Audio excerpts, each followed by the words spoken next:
Welcome to Democracy Truth, a podcast about elections in Arizona.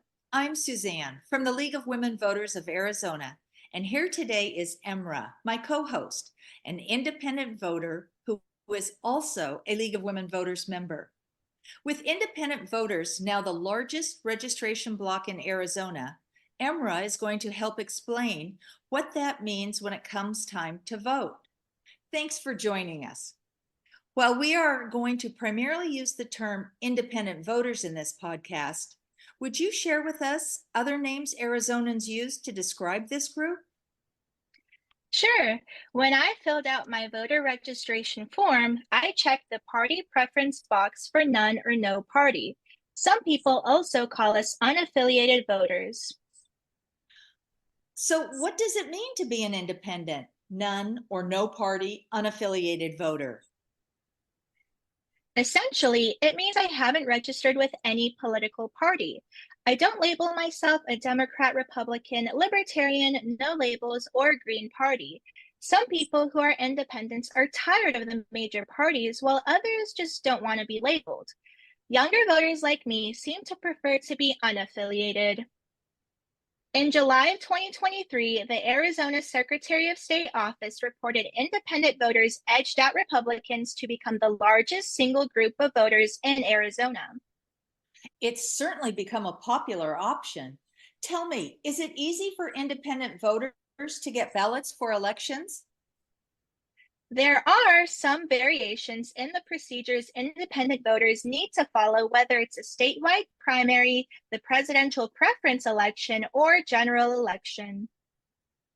Let's examine each of these types of elections separately. This is what I know already. Primary elections are elections when voters choose the candidates they prefer for a political party to run in the general elections. Since independents don't belong to any political party, are you allowed to vote in this kind of election? Of course we are. As an independent, I don't belong to any political party.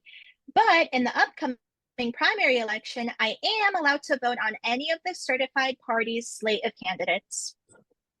But you're independent. Do you even care who the parties choose in the primary election?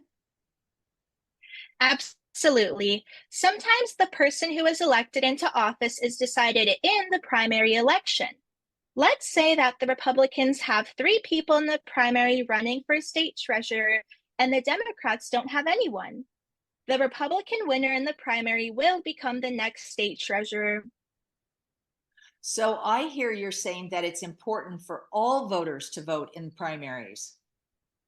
Definitely.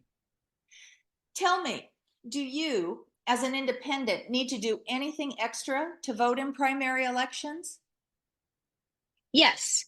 Before I go to vote, I need to decide which one political party ballot I want.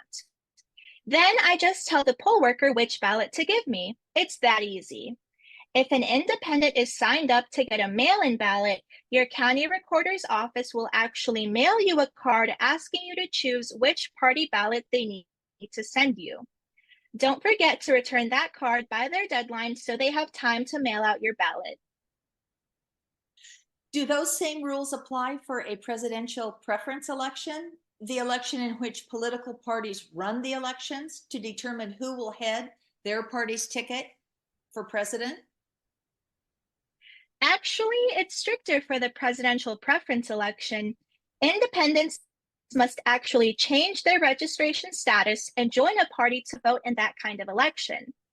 If I wish to help choose which Republican or Democratic candidate will run for president in this next presidential preference election, I'm going to fill out a new voter registration form and check either Republican or Democrat.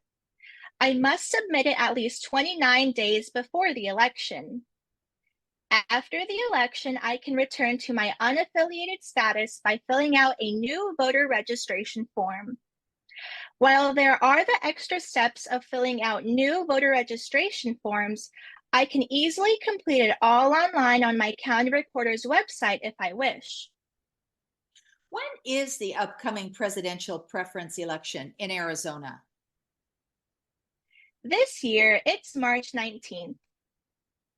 So, independents who want to vote in this presidential preference election actually have to become a Democrat or Republican. Why do you think this kind of election has a special party registration requirement? Political parties want to limit voting only to their registered members when nominating presidential candidates. Interesting. Now, let's discuss the final kind of election, general elections. Is there anything independent voters need to know about general elections? I like voting in general elections. We don't have to do anything extra. You see, all voters in the same voting precinct get the same ballot. When we vote in general elections, we are collectively making the final decision for who will represent us in elected offices, such as state legislators, the President of the United States, the mayor, and the county attorney. We also are collectively deciding on propositions. It sounds like democracy in action. Do you have any additional advice for independent voters? I do. Voting laws do change, so it's important to stay up to date before elections. Vote411.org has a wealth of information on all things related to elections in Arizona. Your county recorder's website or office is also an excellent resource. Both can provide guidance on specifics for each election where we independents might need to take extra steps to get our voices heard. Well, thank you, Emra, for breaking down what voters need to know about participating as unaffiliated voters here in Arizona. On behalf of the League of Women Voters Arizona, thanks for listening today. Please join us for the next episode of Democracy Truth. This podcast has been brought to you by the League of Women Voters of Arizona. We are a nonpartisan, grassroots civic organization encouraging informed and active government participation.